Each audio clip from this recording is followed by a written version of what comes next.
And this happened just a short while ago in New York City. The council voted to place a one-year freeze on new licenses for rideshare vehicles like Uber and Lyft. Supporters of this cap say it will protect the financial stability of drivers already in the city, as well as taxi drivers. And they also say it'll help combat congestion. Let me tell you, the traffic outside here is awful.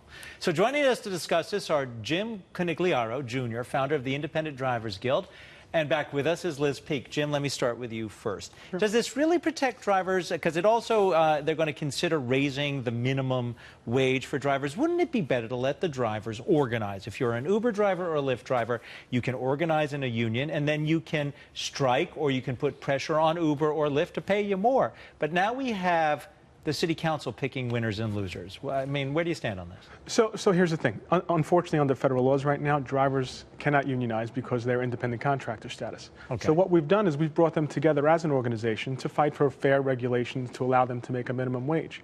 Look, drivers right now are driving 50 to 60 hours a week for less than minimum wage and finding a hard time to raise their families and really put food on the table. So, look, the minimum wage is great for drivers in today's bill, and I think a temporary cap would help them along the way as well. But Liz, this will sound harsh, but, you know, if you can't make enough money driving, quit. Find something else to do, right? We have the biggest job market in the history of the country just about right now. If this isn't working for people, they should find another occupation. But the reality is it is working for a great many people who do not rely on this for their entire well-being, for their entire income.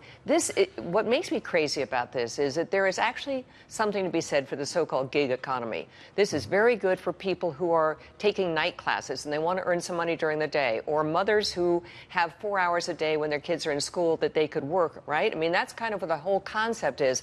I think politically this is a bizarre thing for Democrats to do because millennials love these gig economy. And by the way, they're going after Airbnb too. So Jim, let me bring you back into this. Yeah. Because I heard an analogy made. I understand it. It's not a perfect one, but I'm going to give it to you. You know, the city council in New York did not go after Netflix to save Blockbuster. And yet, part of the rationale of this is we have seen the price of taxi medallions. In New York, you have to have a medallion on the taxi. They used to cost $1 million. The price has dropped in just the last 5 years from $1 million to $200,000. The taxi drivers have taken a huge hit. It's actually taxi cab fleet owners, but in some cases the drivers. And there have been, I think it's 6 reported suicides of taxi cab drivers. Horrific situations. Sure. But this decision, again, is the City Council of New York picking a winner and perhaps picking losers in this, because people in the outer boroughs who might rely on the ride share could be the people who don't benefit from this. Sure. So a few things here. There's 100,000 drivers in New York City. 91% of them are immigrants. Very few of them are college educated. 40% of them, while working full-time, qualify for Medicaid in New York City. 20% qualify for food stamps. So while we care about the outer boroughs for transportation, we really have to care about the jobs we're creating in those same communities. Those drivers, those 100,000 drivers, they're not living in the central business district. They're living in those communities in our outer boroughs. So just as much as we have to care for transportation, the city council has a responsibility to care about the financial stability of the people that drive. Liz, I saw you shake your head no, but he brings up a point that I think is a valid point. Why should we taxpayers subsidize, whether it's through food stamps or the different services that are provided to people who don't earn enough money? Because then essentially we are subsidizing their independent contractors, but they're working for Uber or Lyft. Well, I mean, you can argue that we shouldn't be doing that. Again, that they really should not be holding on to jobs that do not provide for them. And again, this would not be a legitimate argument 10 years ago when there were no jobs to be had. Now there are lots of jobs to be had. So they can go to school. They can get into some of these apprenticeship and job training programs. This is all very complicated, but there's one thing about it that's not complicated. The taxi unions, the drivers' unions, which there are, have been basically funneling money to the campaigns Mr. Diaz.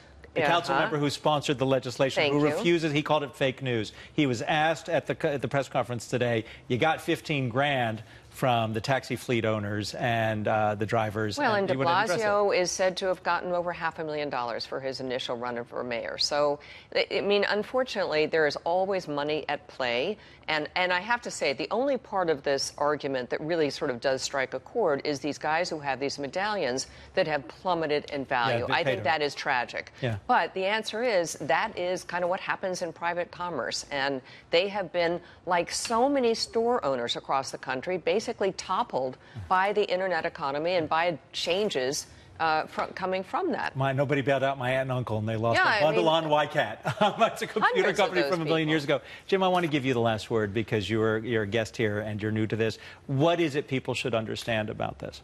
People have to understand that this industry grew from 10,000 drivers 5 years ago to now 80,000 black card drivers in New York City.